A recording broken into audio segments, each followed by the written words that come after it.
Rádio Conafer. Tudo que o agricultor precisa saber.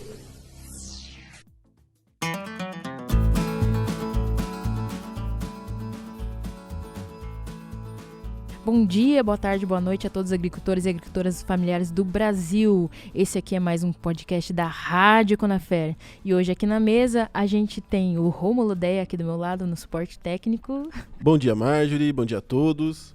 E temos também o Luciano Planca da Copasol, nosso companheiro também nessa série de podcasts sobre segurança alimentar e nutricional. Luciano, bom dia. Bom dia a todos e a todas, alegria estar aqui contigo, com o Rômulo, com a Fernanda, a Marjorie, e também só lembrando que a gente também é da Secom, Conafer, né? Então estamos aí nesse desafio conjunto de levar as boas práticas, boas experiências aos nossos ouvintes. Muito obrigado por estar aqui novamente. E hoje a gente está recebendo a Fernanda mesmo, a Fernanda que é técnica em agroecologia e trabalha na Copasol, né? Mais uma das pessoas da Copasol que a gente convidou aqui, que é a nossa grande parceira, além do Luciano, que está aqui sempre presente. Bom dia, Fernanda. Bom dia, Marjorie. Bom dia, Luciano, Rômulo, a todos que nos escutam agora.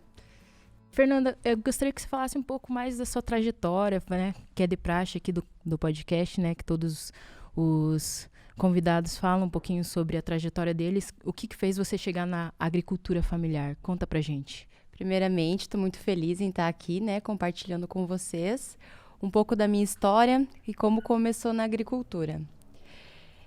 Eu venho, né, de uma família que já tem história, né, com a terra.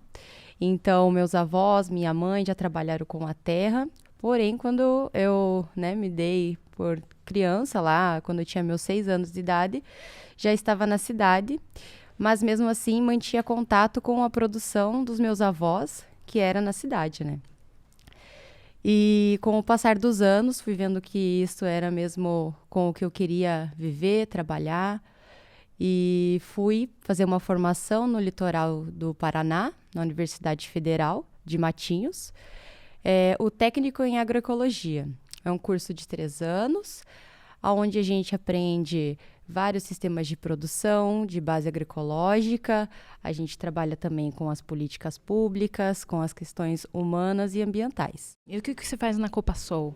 Qual que é o seu trabalho na Copasol? Hoje, na Copasol, eu faço a base de serviço, né? A rede Copasol, ela me proporciona várias interações com os agricultores, né? Aí eu consigo estar exercendo a minha formação, né, minhas técnicas de agroecologia, e hoje a gente faz a comercialização dos produtos da agricultura familiar, os orgânicos também. Então você ajuda os agricultores que fazem parte da base da Copasol a implementarem sistemas agroecológicos. Isso. O que é agroecologia? Explica pra gente, pra quem tá ouvindo, que não sabe ainda o que é a agroecologia, conta pra nós. Bom, a agroecologia, ela é uma filosofia, né? É, na verdade, um tipo de vida.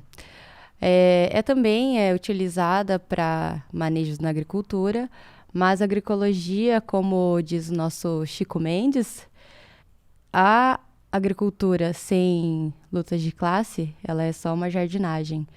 Então, quando se fala também do alimento orgânico e do alimento agroecológico, tem essa diferença. O orgânico, ele é uma técnica, e o agroecológico, ele é muito mais que isso, né? Então, é toda uma interatividade ambiental, social e econômica. Já que você falou já dos alimentos orgânicos e agroecológicos, você consegue explicar um pouco melhor essa diferença de técnica do orgânico para o agroecológico?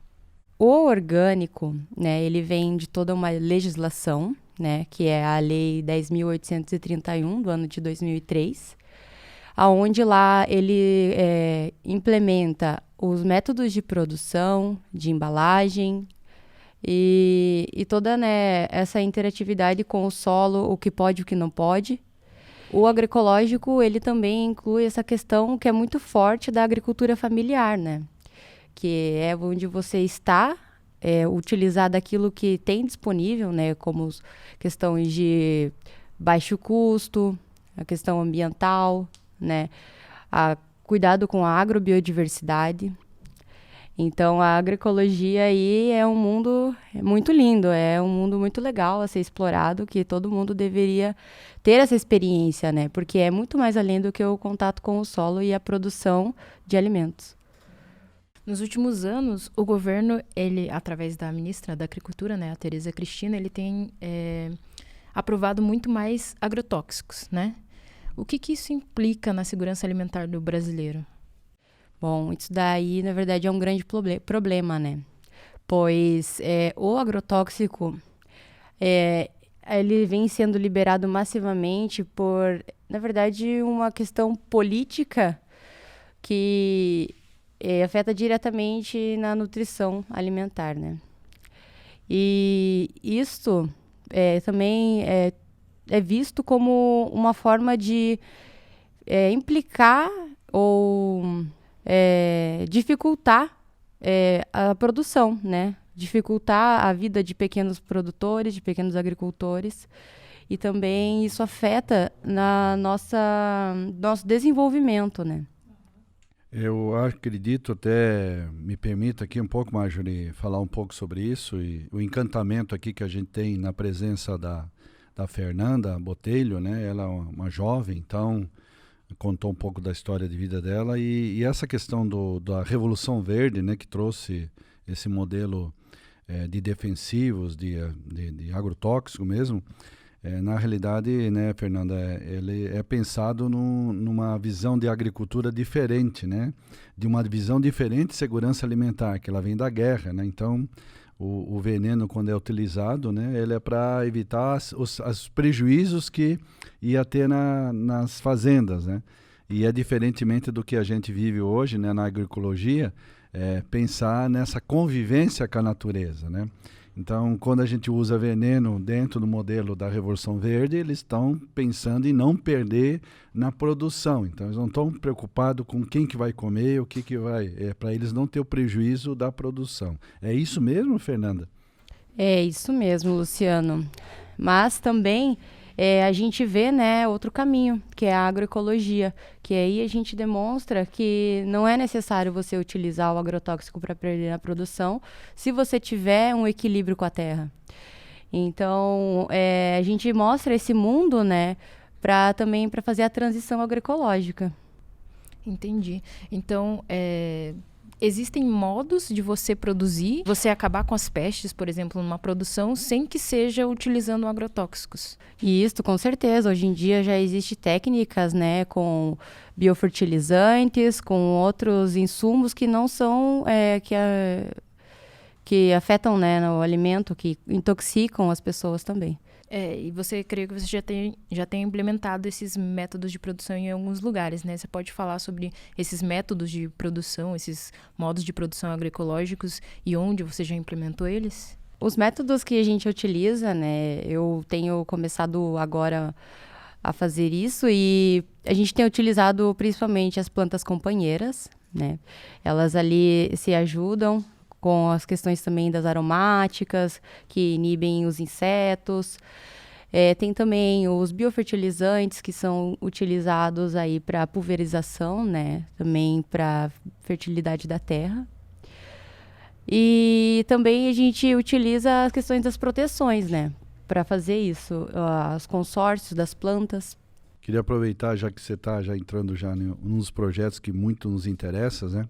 Recentemente a gente começou, né, o ano passado, né, Fernanda, enquanto Rede Copassol, enquanto Recanto Timbu, né, que faz parte da Rede Copassol, um projeto que para mim é muito interessante. A gente teve até a oportunidade de levar os parentes lá na propriedade, que é o relógio biológico humano, né? Então é uma questão muito rica. A gente está aí com o desafio de vencer esse projeto, né? Já estamos numa fase já quase final aí para a gente começar a declarar para o universo. E você podia falar um pouco dessa experiência que a gente teve lá no Recanto Timbu com o relógio biológico, que é um projeto nosso que a gente está fazendo? O relógio biológico, né? Ele foi uma iniciativa trazida aí pelos nossos companheiros ali do Recanto Timbu. Com esse resgatamento das plantas medicinais, né? em mostrar a importância que é a gente deixar de usar os remédios, né, convencionais e utilizar das plantas que já estão em um conhecimento ancestral. E aí a gente utilizou de uma técnica chinesa, onde a gente usa os ponteiros dos relógios. Então, são 12 canteiros, 13 com o do meio, né? E cada ponteiro é referente a um órgão do corpo. E o do meio é referente ao tecido epitelial. E o que a gente fez foi colocar em cada canteiro, analisando, né, essa técnica chinesa, o horário vital de cada órgão. Então, no 7 da manhã, que é o horário do pulmão, a gente colocou ali as ervas que influenciam, né, a vitalidade desse órgão, né? Daí a pessoa ingere aquela erva, seja em forma de chá, né, a aromaterapia também está presente. E aquilo dali é como se fosse uma medicina preventiva, né? Outro projeto também importante a gente falar aqui é a questão lá do projeto Taquari, né, que envolve a comunidade, que eu acho que num próximo a Adriele, né, vai falar sobre ele, mas que também a Fernanda está acompanhando, né, André? Você poderia dar um pouco uma visão geral do que seria essa abordagem que foi feita por nós, inclusive, lá com a Cooperativa de Produtores de Campina Grande do Sul, e o que você está fazendo com relação também a esse mapeamento dos agricultores agroecológicos da região? Você poderia dar uma breve palhinha para nós sobre isso? Sim, então, com a minha formação, né, no curso de agroecologia e volta para o meu território, que é Campina Grande do Sul, eu comecei a ver que não conhecia muito sobre, né, quem estava ali, quem eram os componentes da agricultura. E foi nessa busca, né, nesse mapeamento, que eu encontrei a CP Camp, que é a Cooperativa dos Produtores de Campina Grande do Sul, que é ligada também com o projeto Taquari, que é uma região rural, bem distante, e lá existe a comunidade Taquari, e eles são umas pessoas carentes, né, até mesmo por causa da distância, né, da falta de acessibilidade que também o município dá para aquela comunidade, seja em questão de transporte ou de acessibilidade à escola e tudo mais. E aí eu comecei a conhecer mais da história deles lá, e eles são 2 projetos bem bonitos, na verdade. O projeto Taquari, eles têm as hortas comunitárias, tem o projeto das mulheres, né, que elas fazem a costura, crochê, fazem artesanato. Tem também o projeto com as crianças, que são mais de 200 crianças que a Adriele, né, que é a responsável por esse projeto, que ela ajuda diariamente, né.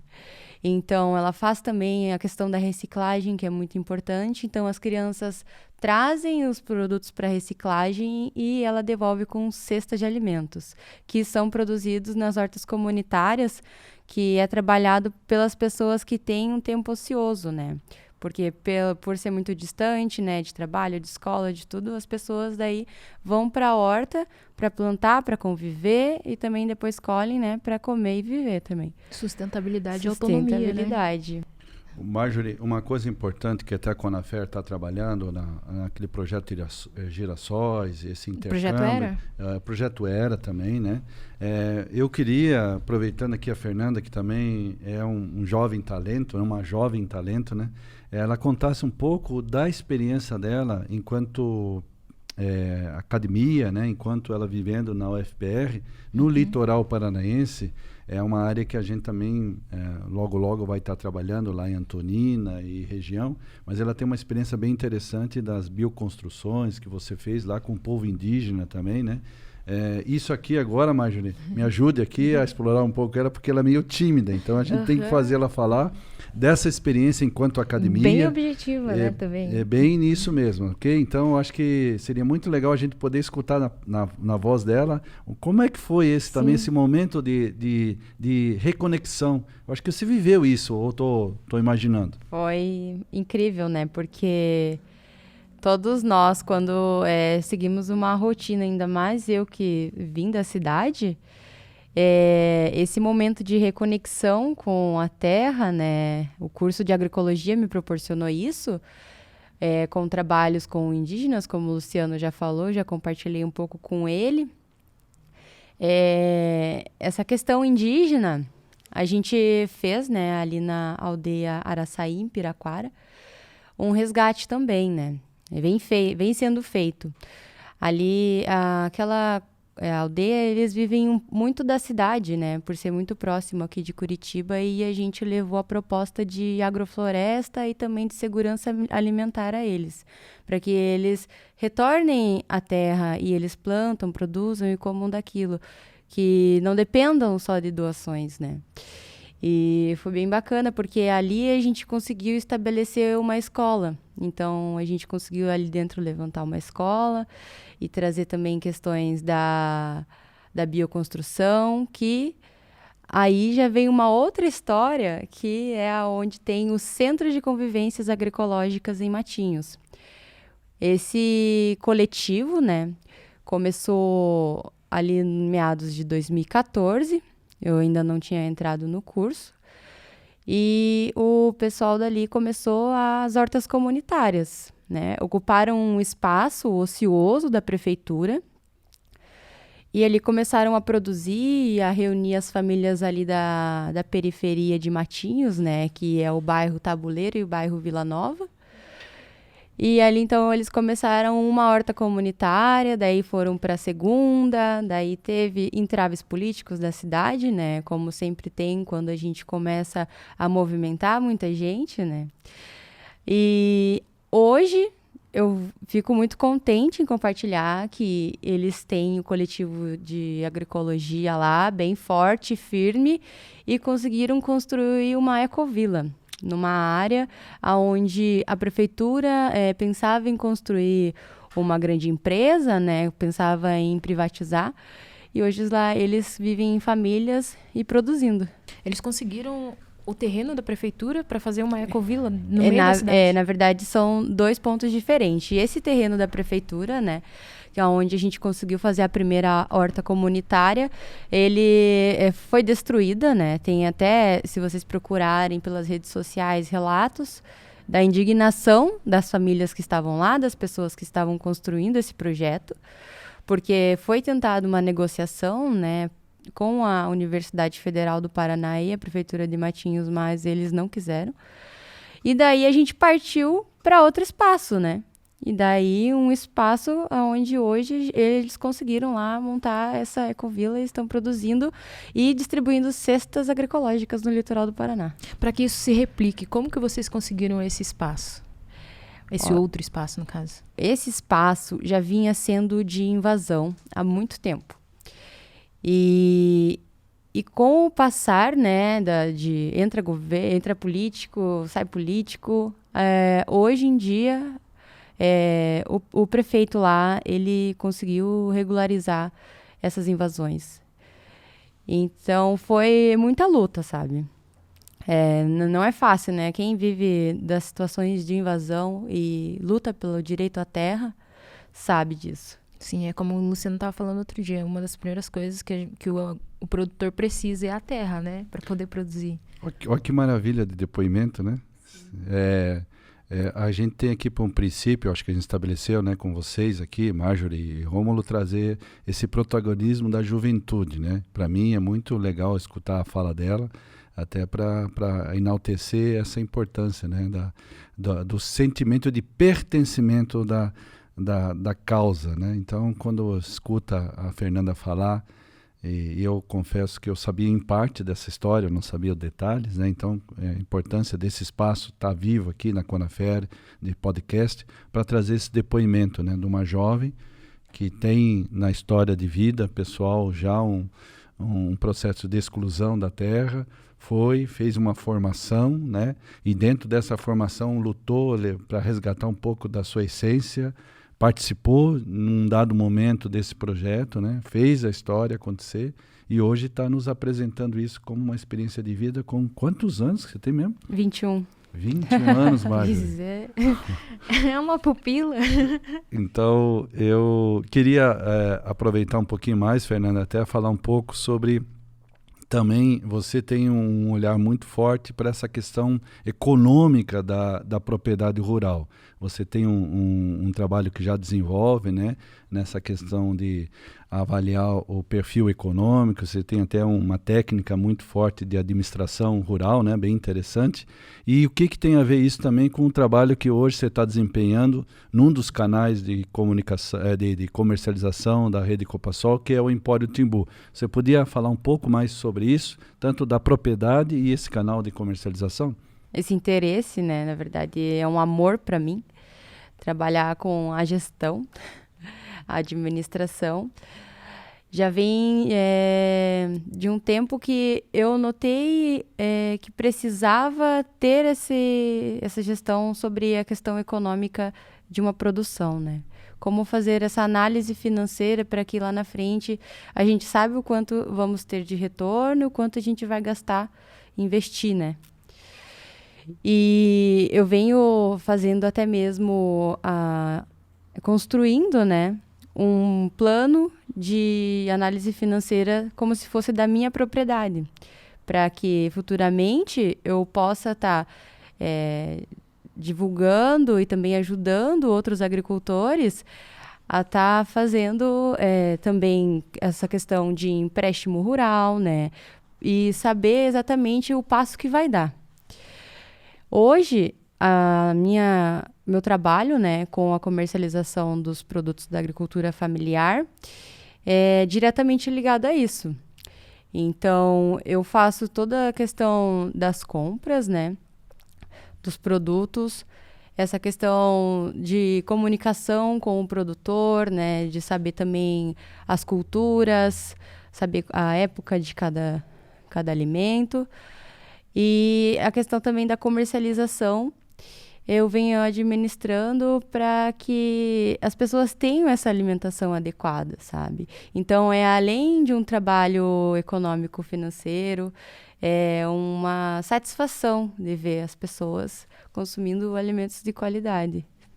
Vou puxar esse gancho para a Conafer. A Conafer recentemente fez, né, uma parceria junto com o Serasa, para conseguir liberar mais crédito de forma privada para os agricultores familiares. Então, aí, em breve, a gente vai ter um aplicativo onde os agricultores e agricultoras vão poder entrar para conseguir crédito, né, para suas produções. AgriScore é o nome, né? AgriScore. Então, acho que é bem interessante a gente receber a notícia com bastante alegria também aqui no Paraná, que nós vamos ter um espaço Conafer, né, onde que esse serviço está disposto, né? Por isso até da importância de trabalho também que a Fernanda e outros aqui da Conafer fazem, né, na prospecção desses agricultores que têm uma vocação, né, e a gente possa, né, com a nossa base, né, a Conafer tem bastante acordos de cooperação técnica, né, tem o Lucas, tem o Marcos, tem outros aí que também estão trabalhando nas agroindústrias, né? Eu acho que isso vai fortalecer, né, Fernanda? E você também faz parte do quadro de associados da Conafer, né? E o desafio nosso é esse, né, Marjorie?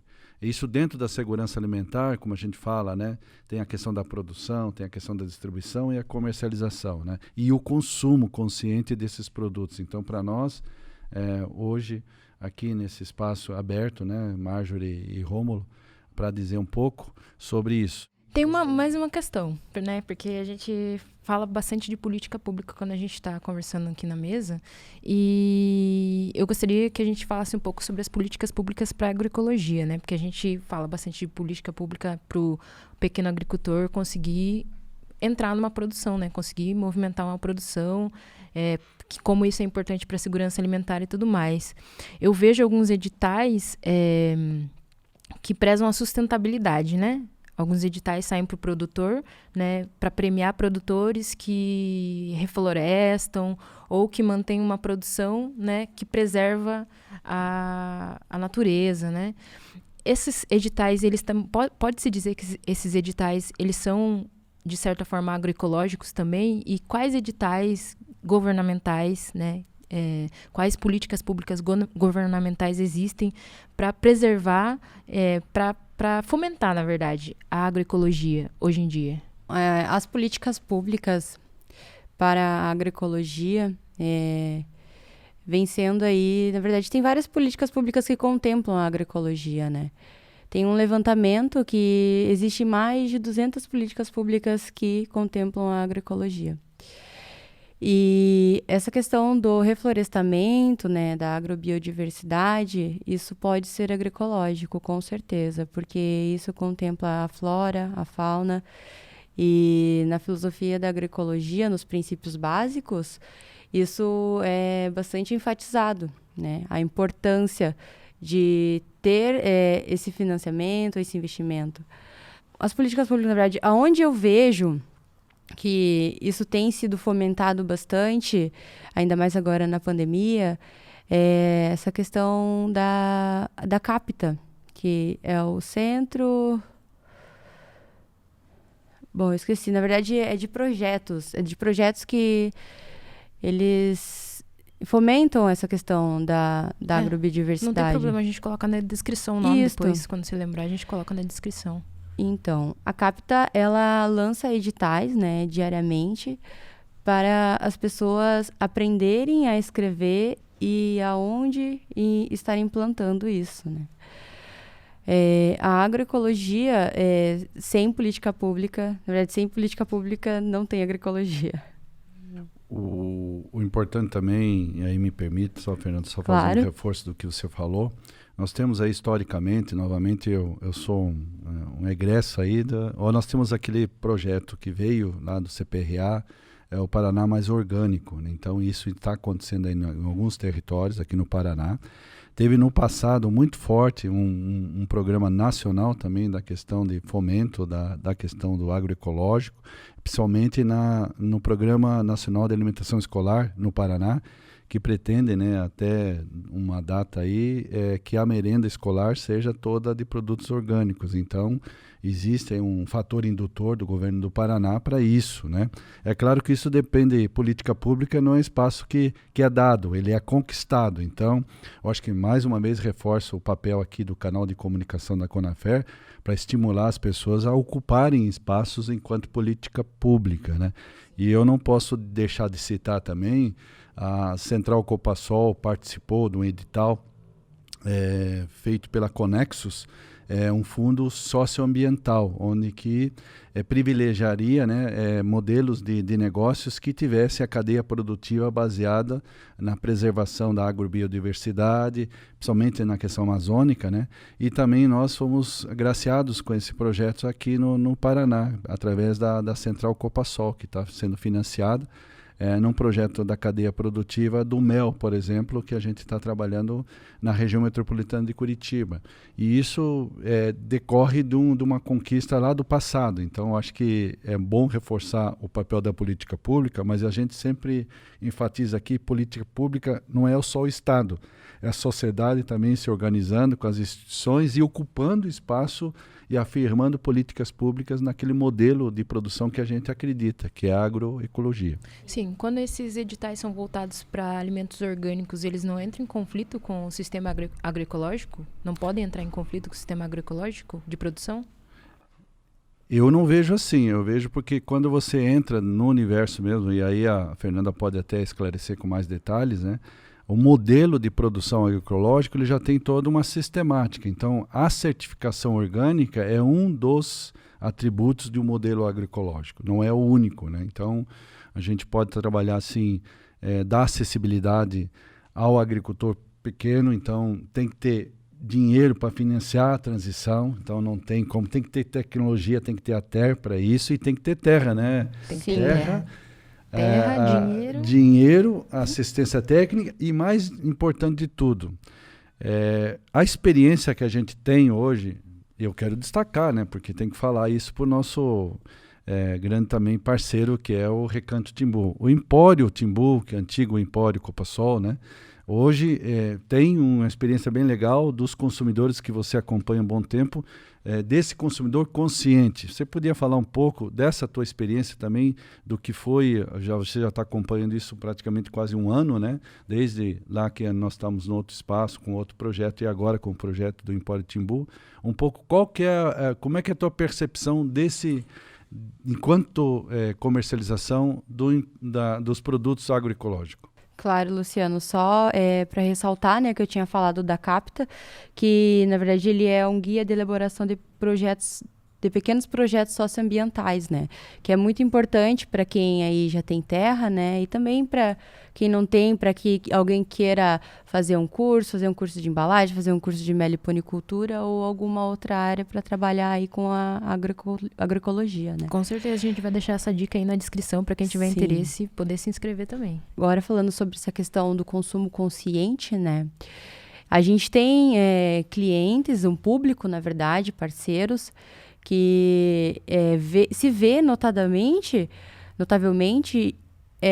essa escolha, sabe? As pessoas, elas não compram ali porque é um produto que, sei lá, poderia comprar em algum outro lugar. Essa questão da identidade, sabe? É a questão, além da qualidade, de não ter agrotóxico, de ser da agricultura familiar, isso de sustentar também a nossa rede. Entender que é um ato político, a gente está ali lutando para que a gente tenha uma terra mais saudável, né? Então, a gente tem hoje em torno de 200 clientes no Empório Timbu, né? Que antes era Empório Copassol. E a gente mantém esses clientes até hoje como nossa família, sabe? Porque existe espaços de conversas além do consumo. É bem isso, né? Que agora me tocou o coração, né? A gente tem um lema chamado todo esse projeto que surgiu, né? Enquanto um coletivo, né? Uma construção de longa data que não começou com a gente, já é uma caminhada muito grande da rede Copassol, da rede Mandala, tudo isso. Essa questão do lema que a gente é integrando campo e cidade. Quando sutilmente aqui a Fernanda fala esse espaço de escuta, né? Muito mais do que uma transação comercial, ele é uma transação, não é só uma transação, é espaço de encontros, né? E isso é legal disso que você falou agora, Fernanda. E de troca também, né? Muita troca de experiência, tem cliente que vai ali e já leva um presente, já leva uma cesta já para deixar a loja mais bonita. Então é isso. Legal, compartilhamento e colaboração. Olha, esses dias nós recebemos uma visita aqui da Dona Mari, que ela é cliente nossa já há um bom tempo, ela estava na Bahia, né? E ela fica uma parte em Salvador e uma parte aqui em Curitiba, tem a netinha dela, né? E ela veio aqui, a Mari, e trouxe de presente para nós uma cachaça lá de Salvador, né? Olha o carinho que a gente tem, né? Então, esse afeto, esse sentimento de pertença é que nos une e está aqui hoje na frente desse microfone, não é isso, Fernanda? Com certeza. Sim, ela trouxe um cravinho. Porque tem uma cachaça de cravo lá, ó. Meu Deus. Aliás, em cachaça, vou falar um negócio aqui, não sei se pode falar, não sei se está no horário, pode tá falar. Programação, A dona cachaça também pode ser agroecológica, pode ser de produtores familiares também, é importante. Tem, a dona Fernanda, que está aqui hoje falando no microfone, ela tem um projeto especial, até junto com o Júlio também, acho que está entrando na jogada, que é a produção de uma questão de uma produção de identidade geográfica, né? Que é a Cataia, né? Cataia. Isso, a Cataia, né? Nossa querida Cataia aqui do litoral paranaense, também de São Paulo, né? Tem toda essa história por trás, né? Da folha, da árvore, e a gente pretende trazer aí uma boa bebida, né? Sim, tradicional paranaense. Lembrando que a gente... Caiçara.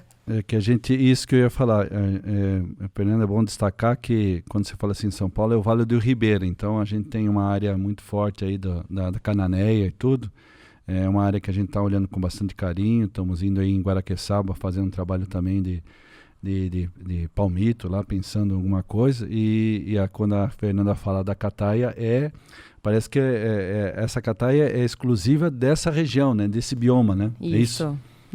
É exclusiva aqui desse bioma do litoral, né? Nosso litoral. E o índio usava para tem toda uma questão de sagrado, tal. Isso aí é só a Fernanda, depois ela vai falar no podcast pós, né? Ok. Pós-podcast, já vai rolar um pós-podcast hoje. Eu queria que a gente se aprofundasse mais na questão dos sistemas de produção agroecológico, né? Porque é interessante, às vezes a gente vê que não vou dizer a maior parte, porque eu não tenho números, né? Mas tem uma boa parte de produtores, como o Luciano disse, que utilizam de sistemas não agroecológicos, né? Agrotóxicos, até para preservar a própria produção. Eu queria saber custo, né? Qual a diferença de custos quando você fala de sistemas agroecológicos e de sistemas de produção não agroecológicos? Se existe diferença de custos, se é melhor para ele realmente fazer um sistema agroecológico, né? E uma outra questão, se ele está numa produção, aí para os agricultores e agricultoras que estão ouvindo, que tem um sistema de produção que não é agroecológico, mas depois de ouvir essa conversa, pensou, talvez a gente possa fazer de uma outra forma, para sustentabilidade, né? Para gerar alimento saudável, pensando em alimento saudável. Existe algo que implica que ele transforme a produção que não é agroecológica em uma produção agroecológica, algo que dificulta, algum empecilho, ou é fácil assim, pode trocar de produção, não tem problema, não vai ter dano na produção, muito pelo contrário, vai salvar a produção? O que você pode dizer pra gente sobre isso? Então, Marjorie, questão de custo de produção oscila muito, né? Depende muito do que você quer produzir, depende muito da região onde você está, o clima.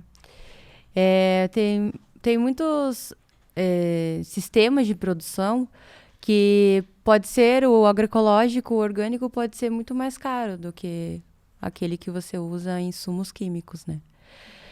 Então, muitas das vezes, pessoas que falam, não, mas vou investir mais pela questão da qualidade, né? Tudo bem.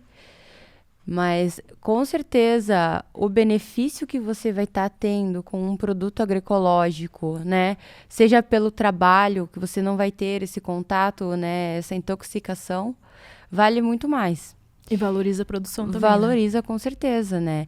E tem um ponto na agroecologia que eu acho sensacional, que é a viabilidade de produções do custo mínimo. Então, a gente utiliza na propriedade tudo que for possível, tudo que tiver ao nosso dispor, que der para implementar, a gente vai utilizar, né? Que isso vai reduzir o investimento, né? Eu insisto, é o seguinte, é muito complexo a gente dar uma resposta simplista, né? É dizer assim, cada caso é um caso, por isso que a gente precisa ter uma boa assistência técnica, ter também o escoamento dessa produção, então comercialização, né? E mais importante ainda é ter a clareza de que nós queremos deixar para frente. Então, o agricultor, falando para o agricultor familiar, que hoje está buscando a sua sustentabilidade econômica na propriedade, eu coloco sempre assim, isso é bem claro, né? Para gerar renda para uma propriedade, no modelo do ICA, né, que sempre coloca para a gente, primeiro, a venda de produtos in natura. Segundo, ter uma agroindústria familiar que aproveite, né, para não ter prejuízo dessa produção in natura. Terceiro, serviços ambientais, que é pouco falado. Então, nós temos hoje algumas fontes de renda, por exemplo, lá em São Bento do Sul, já tem um programa de pagamento sobre serviços ambientais. Então, o agricultor pode receber. E o mais importante, Marjorie, que é o que vocês vão experienciar logo, pessoalmente, é o turismo. Então, hoje nós temos, para uma propriedade, 4 maneiras de aumentar a renda. E a pessoa não pode ficar só presa no primeiro, que é só um produto in natura. O produto in natura é muito difícil, né, a gente conseguir dar renda suficiente para um agricultor familiar só com produto in natura.